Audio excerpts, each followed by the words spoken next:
Hello, everyone. It's Dr. Kim Duramo. I'm so excited to bring a special guest speaker here today, Ainsley MacLeod, who I actually came across. Saw him interviewed on someone else's show and immediately really powerfully resonated with him and the work that he's doing, and wanted to bring this work to give a new perspective and some new insight for individuals who are maybe struggling to understand, why do I have this pain? Why do I have this illness?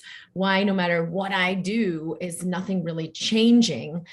Because Ainsley is a past life psychic. He's able to see into other realms and other dimensions of where we exist and where we reside, which do very powerfully impact us and our physical body, to help people shine a light in those spaces, become conscious of these other parts of self, so that there can be resolution on these other levels that they may have had no idea existed.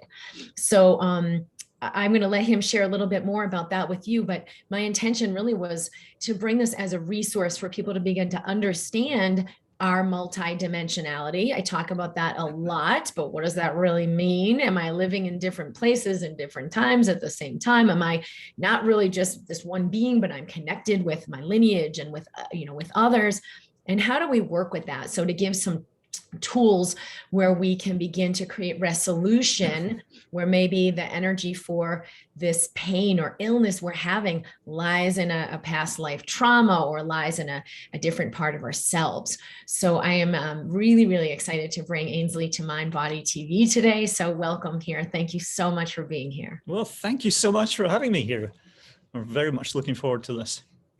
Well, why don't we start a little bit with who you are and how you came to do the work you're doing? Because I think it can be really strange to a lot of people. Like we focus into the here and now, and that's maybe all we see. And then we don't even understand, how is there another dimension of myself or my reality, or what are you seeing here? And how does that affect me? Yeah. Well, I went through a big chunk of my life, just convinced there was nothing beyond what we see. It was like, this is it. I thought anyone who believed in a, life beyond this, whatever it was, heaven and hell, whatever, I thought, well, weak-minded poor people, pat them on the head, there you go. And then, I went through decades absolutely convinced there's nothing beyond, yet strangely being drawn to psychics. And I told myself the first time I went to see a psychic, I was going to debunk her.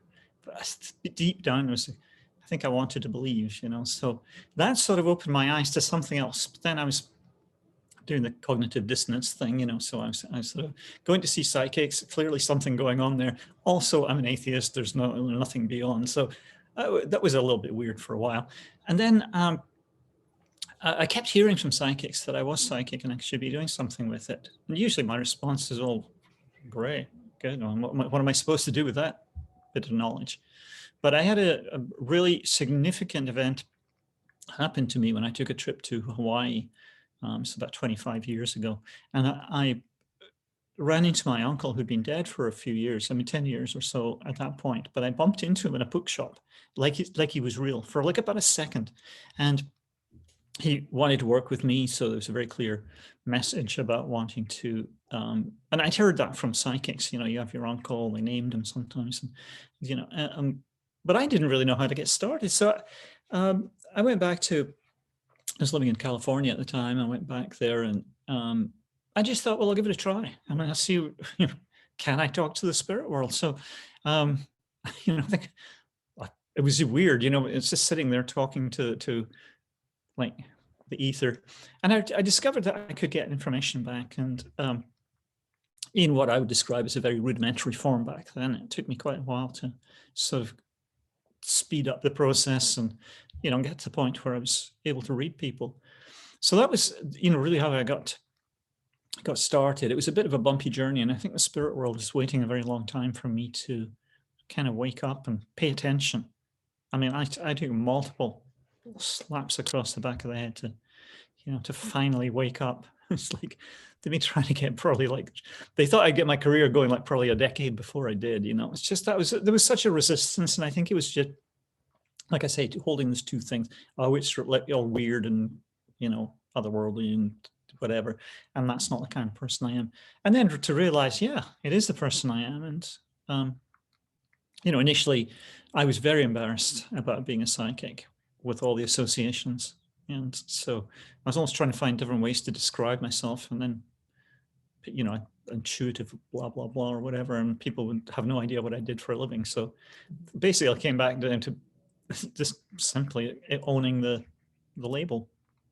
And so over the years, I just started getting, really started very much at the beginning, that past lives kept coming up. And I'd never really thought much about past lives. I remember even asking a psychic, saying, "There's really such a thing as past lives?" She was going, "Of course there is." And now, with the perspective that I have now, I see that, of course there is. I think reincarnation explains everything. And the more that time goes on, the more I say this, that I really feel there's nothing about we humans, our behavior, beliefs, whatever, that isn't in some way related to previous lives. I mean, your entire personality is developed over lifetimes. All your fears, phobias, blocks, a lot of physical ailments as well. A lot of times we are carrying things through our lives. We give repetitive patterns. It could be like, you always get migraines, you always get colds that go to your chest. You always seem to have throat or thyroid issues. You always have cold extremities, things where you get a pattern. That's often a sign of something that you're working through from a past life. Like, it always seems to This was an interesting point of Yeah. why I initially reached out to you. Was I had seen you, I think it was Michael Sandler's show, and I have always, explored different perspectives, because I've had these headaches on my left side for about 23 years. And there hasn't been anything that's actually really gotten to that core. And, I've literally seen lots of different people with lots of different approaches, and just gotten really curious in the last several years, where they've intensified of like, where do I need to go here? What needs to happen here? Yeah. So it was for that reason for myself, and I know there's so many in my community that have these physical ailments that seem to really elude them, and that the core lies in a different dimension that they maybe aren't even aware of, or kind of aware of, but haven't been able to access. Right. Well, that's I think this is what's happening with all of us. There's something, these things that we're carrying through from past lives. We never think, or most of us would never think, it was a past life issue. And yet I think we're probably all affected. There's probably some ailment or some area of weakness or whatever that has no cause in this life. Like, you have to look further back. Now, what I've been doing for years is I'll explore a past life. I don't, when I'm working one-on-one, I wouldn't regress them. I'm in the zone. So I just simply tell somebody, well, this happened. You just get like 3, 4, 5 sentences, can really tell you everything you need to know, and then just match it up to the present life. So what I'm doing is, it tends to be not so much people coming and saying, "Oh, I have headaches," and me going, "Oh yeah, you got kicked in the head by a horse or something." It's more like, "Hey, you got kicked in the head by a horse in a past life. Do you have headaches?" And that's been the most amazing thing, to have. So I was working with somebody just a couple of weeks ago, quite young, 19, 20, and I said something about chronic heartburn from the past life. And I said, sure, you're too young for this, but you have chronic heartburn. She's going, "Oh my God," all the time. And of course, the great thing about this, what I found is, and this really blew me away in the early, but still blows me away, is that healing happens really quickly. That, so I would tell somebody about, or ask them about an ailment, and then the next time I talk to them, they say, it's completely gone. I don't have that problem anymore. Somebody just emailed me yesterday. I'd worked with, and I'd found that he had frozen to death in a past life. Hypothermia always shows up as Raynaud's disease or cold extremities, cold feet and hands. And I just worked with him maybe a month ago, and he's telling me that's all already clearing up. This is actually a significant one. I talked to somebody about probably about 6 weeks, 2 months ago,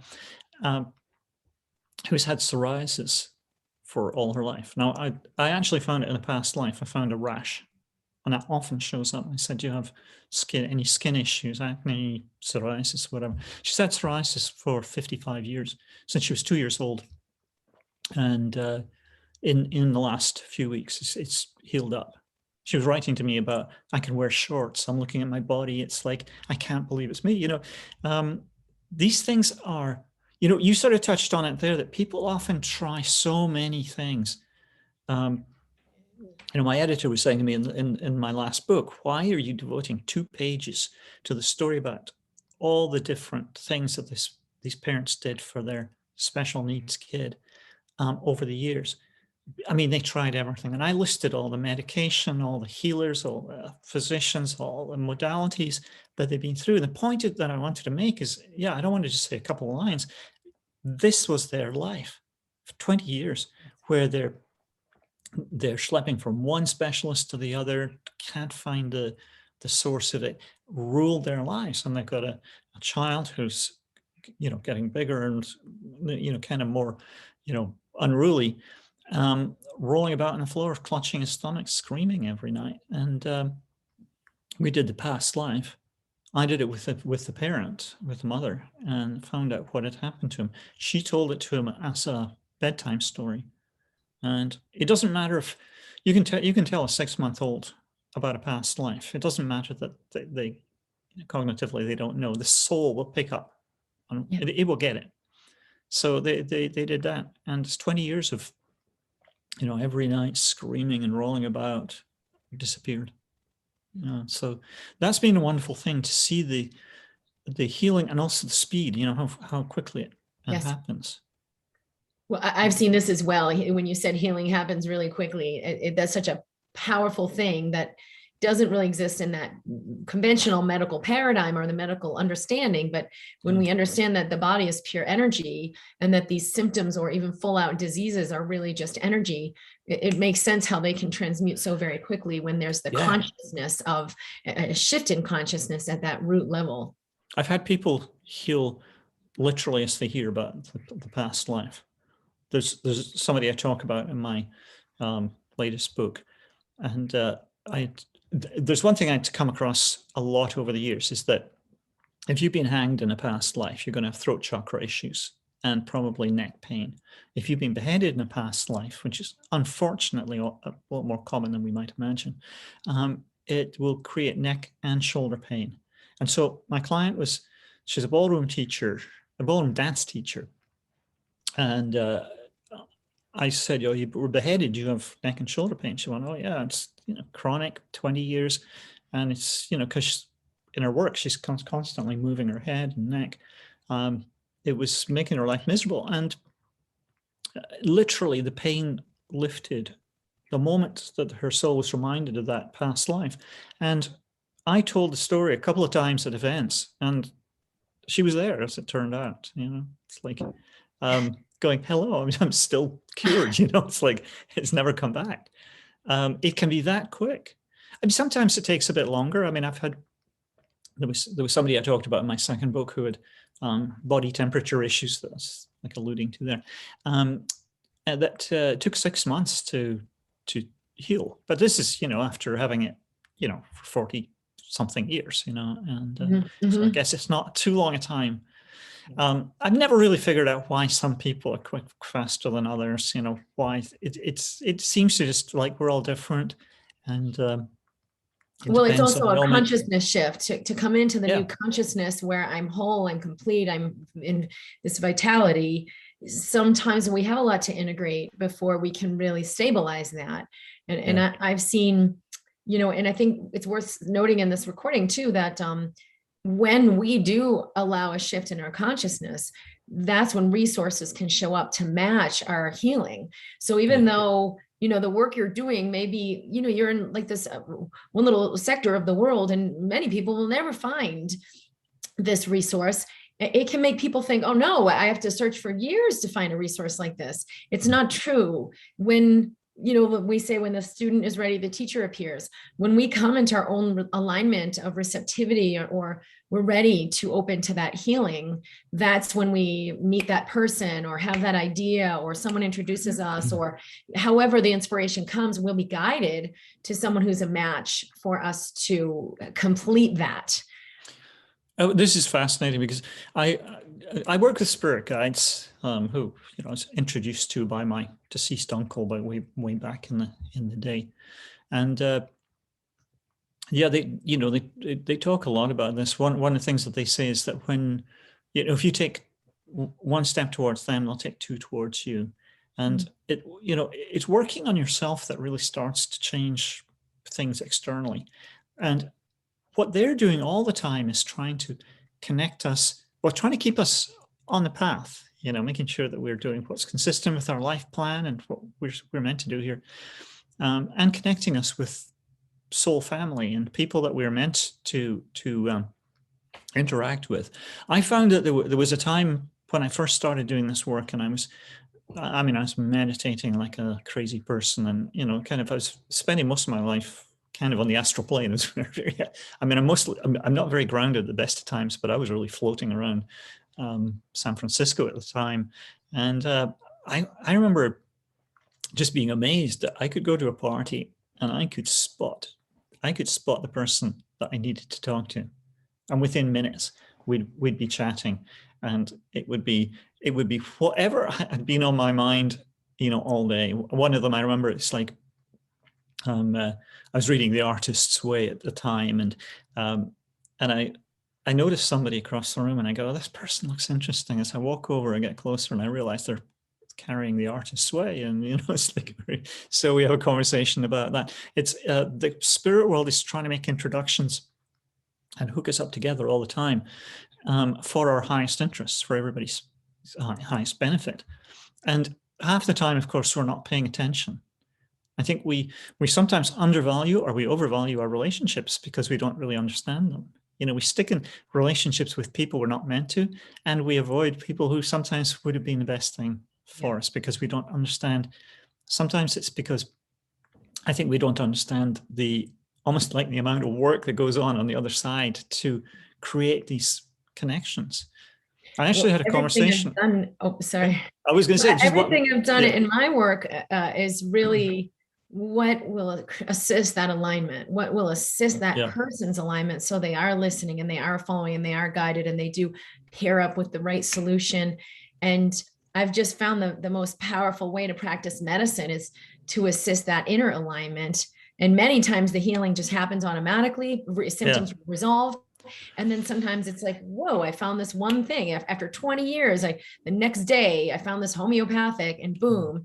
Or, a person, this woman I worked with cancer, met this particular kinesiologic healer and had this incredible thing happen. But it's after doing that integrative work within to create the alignment within that these things can happen. And I think it's to support what you're sharing, that we are always assisted, and we're not alone here, and we can align with that assistance. Right. Absolutely. And it is so much about just opening up. Even somebody was asking me about this yesterday, and what I was saying is that when you're trying to, it was about a regression, but the same thing would apply to anything you're trying to do, connecting with the spirit world. You want to really just create the space for the spirit world to work with you. Like somebody who's, they're very, I think, concerned about, am I doing the right thing or whatever. But often these things, you don't need to force anything, but you just need to be present and open, and then the universe will start working with you on whatever it is you need to work on. Of course, the thing is, you need to do your part. There's a lot of people will put out the requests to the spirit world, bring me the Ferrari, or where's my soulmate or whatever, and not do anything about it themselves. And I always see this as a collaboration. Anything you're trying to achieve, you are doing it. It's with you and your spirit guides. The spirit world will help you. Well, and also I see people in fear searching for the thing, and I've got to eat better. Oh, maybe it's that, person or that supplement, and they're in fear searching, as opposed to in connection, or just breathe a little more serenity, so they are in the knowing, which is a very different energy than the frantic searching. Well, the frantic searching is going to keep bringing you just more hamster wheel, but the just a little bit of connection will shift you into this other realm of possibility with synchronicities. Yeah, absolutely. And it really starts, I talk about this all the time because, if you look at any spiritual path, any modality, whatever it is, nobody ignores the importance of meditation. I think everybody understands, there's some sort of benefit. And then why are we not all doing it? Because if you really want to connect up with the spirit world, the first thing you want to do is have that internal calmness. And then you want to do it, with the noise around you. Like I always say, people come, they'll say, I can't hear my spirit guides. And then you dig down and you find it, they've got the TV on all day or something like that. And there's never any quiet time. And that's what we need. We need that reflective quiet time. We need, a lot of us just need time to just sit with our eyes closed, just listen or something, just to change the brainwaves a little bit so that the spirit world can work more easily. That's a good point. Change the brainwaves. I don't know the science behind that's not my thing at all. Yeah, and it's so hard to do. There are simple things, and I've shared lots of things with EFT tapping or havening, or I have this thing called the instant elevation technique. And what that does is just gets you into a new brainwave state. So there is receptivity. And I think that if you just do that one thing so much, because you're guided, it will be taken care of. But that's the one thing missing from most people's approach, and most of all of conventional medicine, for sure. So I know you talk a lot also about soul purpose and that connection with the wisdom for that purpose, the value of living your soul purpose. How have you seen this affect people being able to shift and let go of maybe what they're holding and move into something else, so that their life can align, or their body can heal, or they can have, abundance flow in? What would you say is like the best way for people to begin to let in this soul purpose when it might feel scary or it might feel foreign? Well, I always say the first thing is to really understand who you are, because if you look at the personality you've chosen, who you are is why you're here. You choose a personality for the voyage, for each incarnation. That's actually pretty easy to determine, because they're really just 10 soul types. That's what I describe in my books. So you have a personality is made up of several of these 10 elements. And so that's one of the first things I do in a session with somebody, is just look at, who they are. A lot of people come to me somewhere between 37 and 43. It's around about the 40 mark. And a lot of times they're kind of heading off the midlife crisis, because the soul's going, okay, we don't want this midlife crisis, but we need to know what we're supposed to be doing. And it's amazing how often the answer is really kind of, pretty obvious. I'll say to somebody, gosh, you look like a dancer. And I go, oh, like I always wanted to dance. And, but never thought I could really do it, or my mom discouraged me or something like that. And it doesn't necessarily have to be a day job. Your life purpose is not always your job, but it can be. So that'd be the kind of thing I'd look at. Okay, because people are they're often looking for a holy grail. What is that one thing I'm supposed to be doing? Well, very few people are here to do one thing. You're multifaceted. You're here to learn about that, develop this, heal that. Your life plan is it's a complex document. It's got a lot of things going on. So a lot of it's past life related, because you're always trying to heal from whatever you've experienced before. And sometimes you re-experience things because you're trying to find a different solution, different way out. So there's a past life of yours. Do you mind me talking about? Please, absolutely. Yeah. Let me just go to my notes here. Hang on. I don't need much. I'll just tell you here. So you had a past life in Ireland. You were a male, And the guys went straight to the significant event in that life, which you were in a horse race and you fell off a horse and you got trampled.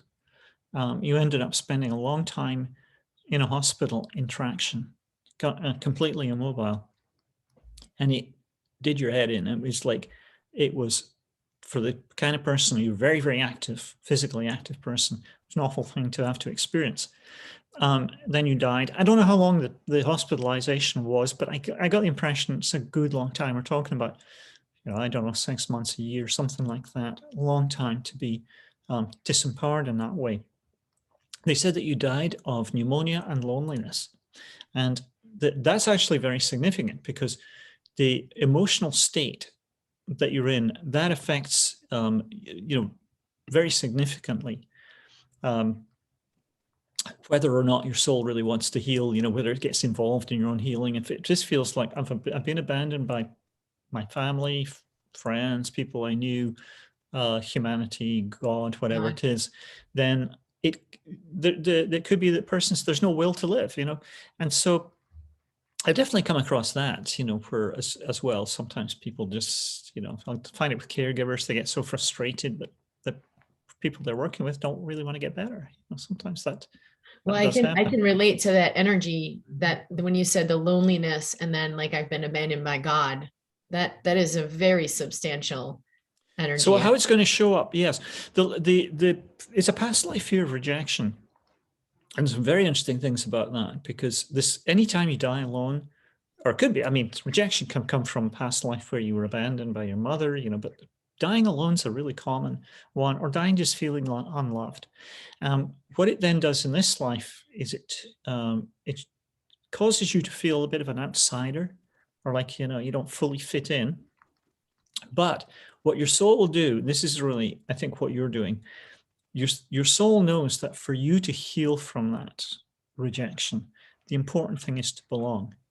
If you belong and you don't get rejected, then your soul heals. It realizes, oh yeah, that's just the past, and we're going to be fine. And so the other thing that soul knows is that if you really want to take this to the highest level of healing, well, apart from what we're doing right now, should get some good healing going, but it's to bring people together. It's to be the Pied Piper or the uniter.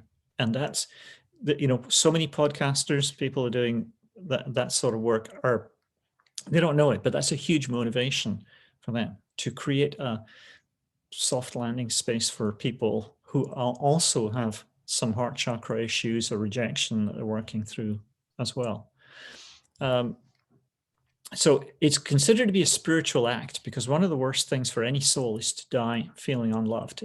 You carry that isolation feeling into future lifetimes. That's why helping somebody to transition, holding their hand as they pass over, that sort of thing is hugely important, because for a lot of people, well, you heal yourself doing that sort of thing, but you also help them. It's a total spiritual act. It's a fascinating thing you're bringing this up right now, because my husband flew out yesterday to go home to Puerto Rico because his grandmother's, dying or in the process of, and she's been calling for him. And so he made his flight earlier. And so he's really like beside her at the deathbed. And I had a huge realization of there's really something happening for him right now in his life that ties in with this. And that's why she was calling him specifically, mi Mario.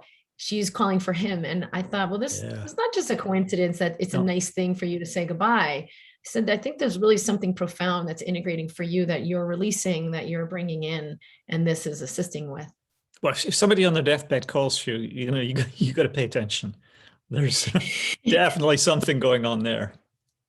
Yep. And he might be just the very person that she needs. They could have a past life connection where he helped her transition before. It could be something like that.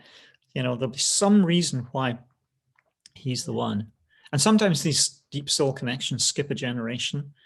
So, you'll see it a lot with, the grandparent who's very bonded with the grandchild. It's so where else? Let's see. There was a couple of other things that I wanted to talk about. We touched on this. You were extremely disempowered in that past life by being bedridden, in traction, a lot of broken bones and stuff. And that creates a fear of powerlessness. And you have a past life fear of powerlessness when you resonate very strongly with the phrase, don't tell me what to do, or don't fence me in.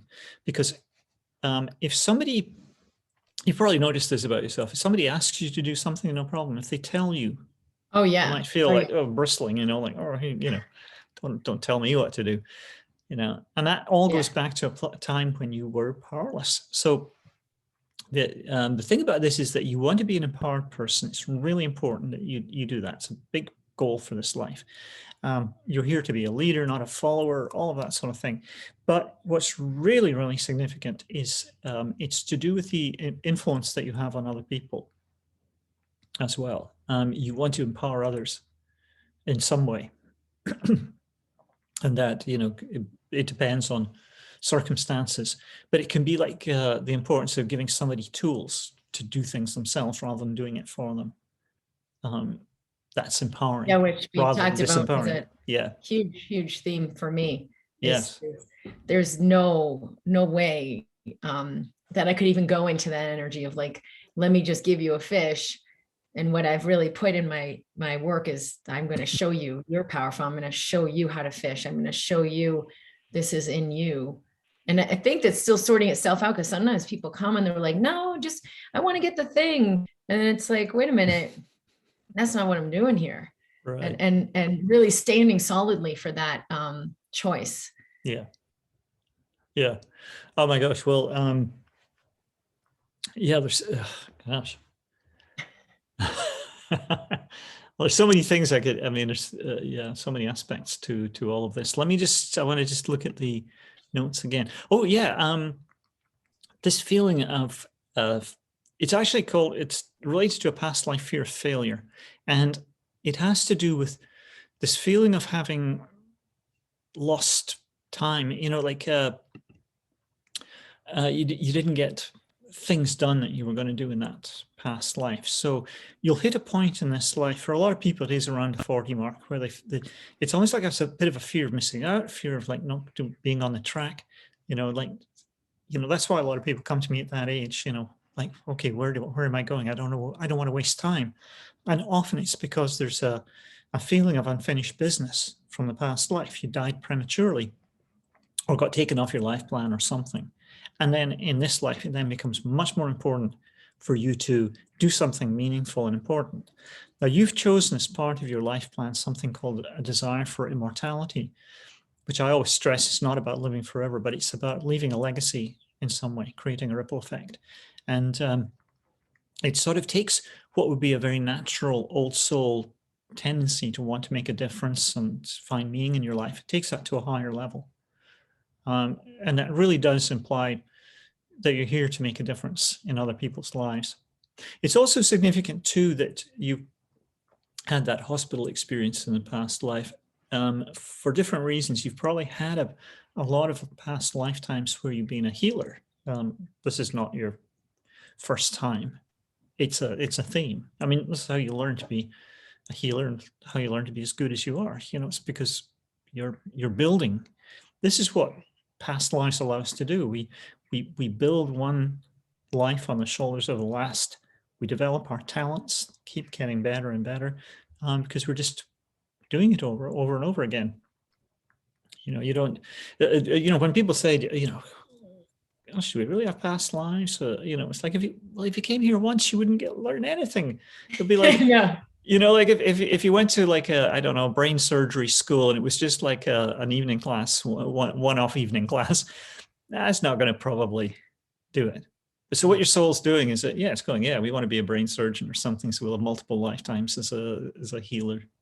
I'll see the themes come up a lot, so physicians, see that going, stretching back many, many lifetimes. Sometimes, it's like it's a healer of sorts, if you consider leeches and bleeding patients to be healing, sometimes it's all about, it's certain old souls wanting to really make a difference and help others and doing it through healing.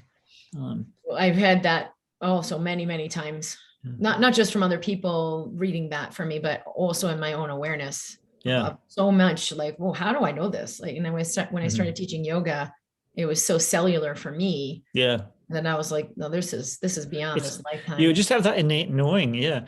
It's, uh, it's so interesting because you will just, it's all in there somewhere. And so you're just drawing it out. You know, I always point out, you know, you, when you get, when you're in the flow and you're doing something you're really meant to do and you've done it before, then it will come very, very easily. Um, you know, people look at those videos of child prodigies on YouTube, you know, 3-year-olds playing amazing guitar or whatever. It And they go, proves, it shows you, how does it shows you happen? for sure. It's Yeah. just so evident. I mean, that's so, yeah, to me, it's just like, yeah, okay, between past lives and channeling, this is, you know, Yeah, this opening the is mind for super. receptivity. You're Yeah. receiving other dimensional awareness. Yeah. You know, these kids didn't get to play like Rachmaninoff in 3 years. You know, it's like, well, first year they weren't even conscious, you know. So it's like, you know, they didn't cram it all into it like, you know, just a few months. It's like they're tapping into all that they've done before. And then, of course, when you start doing that, you can get the help from spirit guides to really enhance what you're doing. Every talent is a past life ability, whatever it is. It's related to something that you've done in a past life. And that's actually one thing. If you can find out what your talents are, which is easy to spot, you can then develop them. You know, it's funny, What would like, be a good way for people? Because I could really understand that people watching this will want to know, whoa, how do I think everyone's going to want to like find that for themselves. What was my past life? Why am I so sick? Why am I so in pain? Why am I blah, blah, blah? What would be a good way for them to begin to open to this and access those points, those places where maybe there's something that hasn't been resolved? well, I think one of the important things is we all have spirit guides. We all have this support team on the other side. And I think it's really important to get into a discussion dialogue with your spirit guides regularly. Stop to connect with them.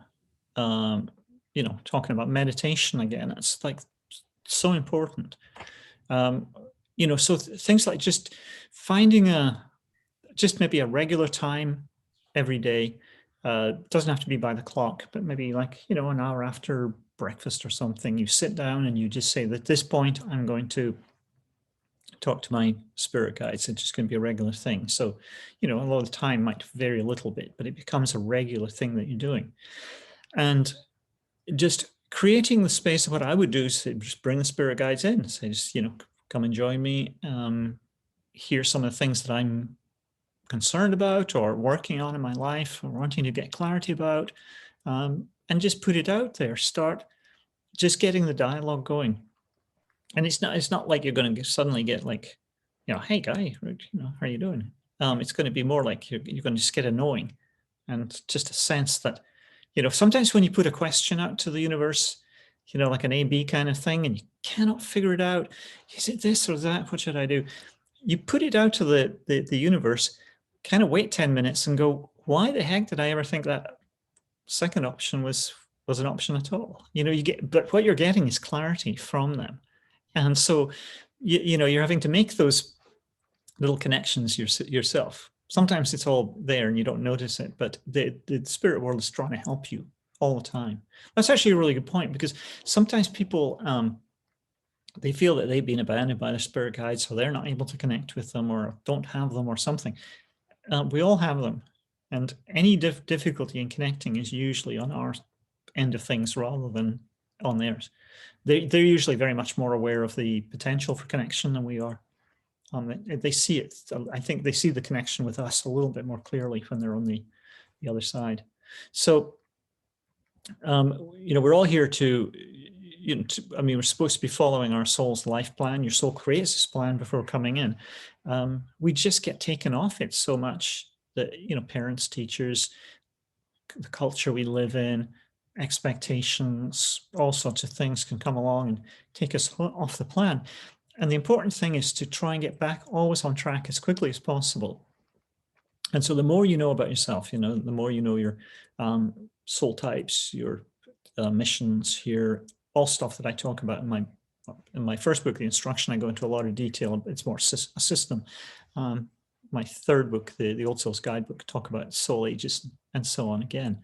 So I think knowledge is power, you know, here, and the more you know yourself. I mean, if you, for example, I mean, I'm a creator soul type, and you know, I'm here to be creative. All my past lives are creative. I'm super sensitive. It allows me to have an easier connection with the spirit world, and you know, it might be otherwise.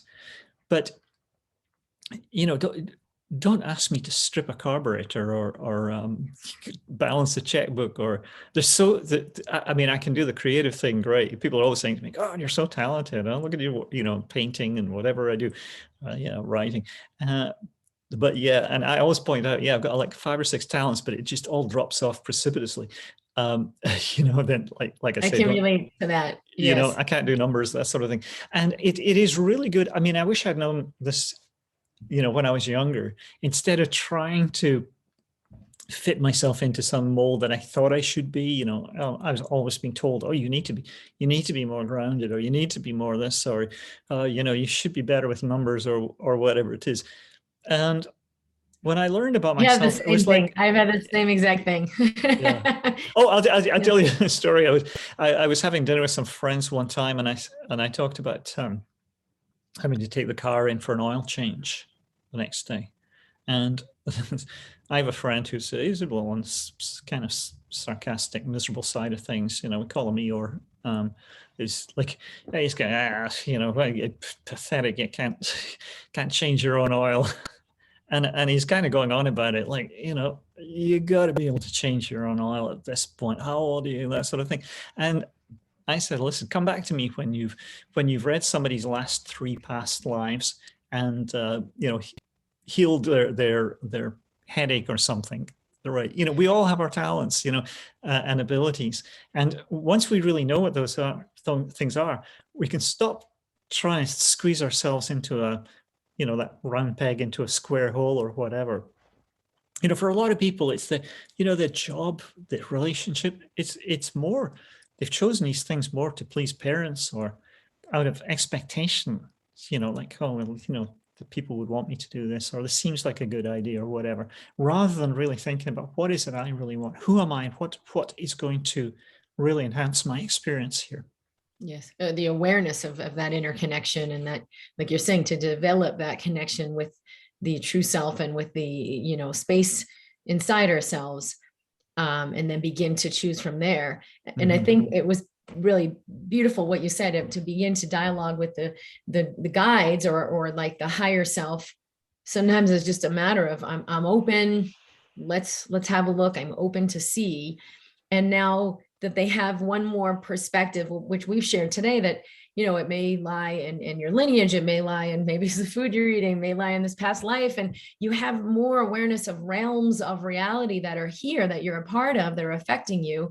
So when you choose to connect and open, all right, I'm open to insight or clarity, it can come from more spaces, more dimensions than what you may have imagined existed.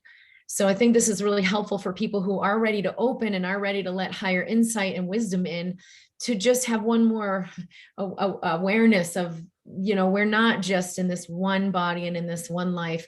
There are other pieces affecting us, and we can open into that to let insight and consciousness in, so that that can complete. Like if I have compassion for that one in the bed in Ireland, feeling that level of loneliness and isolation, and what you said really landed, unloved. I can open in that compassion right here, right now in me, and I feel that resolving something that lets me Absolutely. be more whole. Yeah, because it's the moment your soul is reminded of the past life, it starts to get the healing going. The principle here is that you have multiple lifetimes. So you might be on life 104, say, but your soul is on life number 1, because it doesn't die between lives like the body and the mind does. So the problem then becomes that something that happened 300 years ago is a memory to the soul, like something that happened Now, consciously, like, yeah, a couple of years ago maybe. So it freaks out when it's presented with triggers. It overreacts. So let's say you were well, very typical one for a lot of people is fear of public speaking.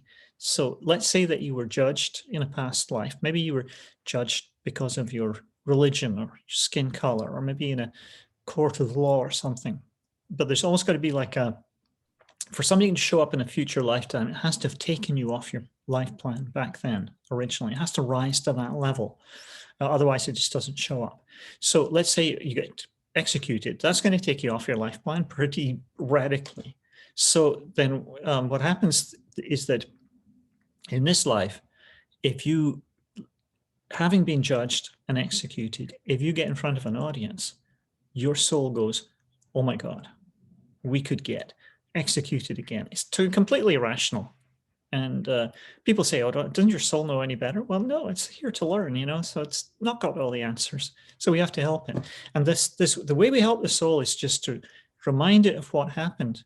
I was saying before, maybe 4 or 5 sentences. Sometimes that can be all you need. And the soul goes, right, okay, past life, we're not going to worry about that anymore.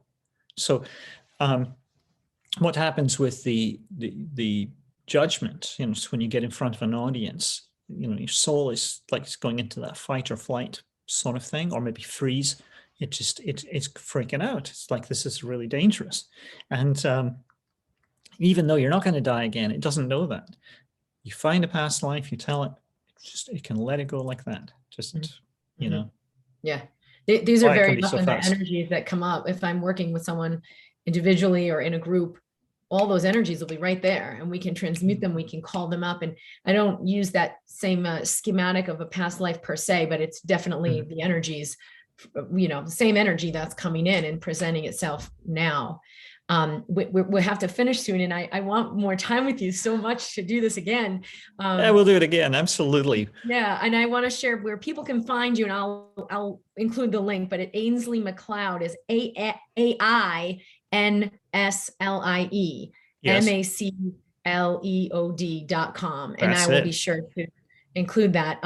Do you have a last piece you would like to leave people with for going forward and beginning to explore this and complete these spaces in themselves, or just having a little bit of, because I can imagine people feeling overwhelmed, like, whoa, now I've got to resolve all these past lives. And I know that's not really the truth. What could we leave people with that might give them a guide? Well, I think it can seem a little bit overwhelming. And of course, it's like anything, just take, one bite at a time, just don't try and do too much. One of the things, if you have problems meditating, if that doesn't come so easily, just do very little, do like 2 minutes, even if you think you could do longer, and then just build it by a minute every week or something. Just do very, very little and gradual. And before you know it, you'll be doing 20 minutes and it'll be effortless. So get into a routine. I think really what I always want to get across is that, there's so much about us that we don't see. It's like the iceberg thing, there's us, what you're seeing right now, there's us, the tip of the iceberg. All that other stuff, all the past lives, all the agreements we have with other souls. It's immense. The fears, blocks, limiting beliefs, physical ailments, talents, abilities, missions, investigations, all these things that your soul's doing, it's massive. I look back at how I was as a sort of bumbling atheist, and I respect atheists, fine, no problem, but I realized, oh my God, I was really blinkered, just had the blinders on. I did not want to see anything beyond what I was just certain was the way it was. So I think just being open, make some time for your spirit guides, get a little bit of meditation. It's not rocket science, and just I think that's about it. Right. Thank you. You're so beautiful. Thank you so much. I really appreciate you being here. It's been really powerful for me as well, and I know it will be for many people. Well, it's just been an absolute delight. Thank you so much for having me on here. I'm sure I'd love to do it again. So okay, love talking great. about We'll this do it stuff again soon. Okay, thank you. All right. Well, take care. Bye. Bye.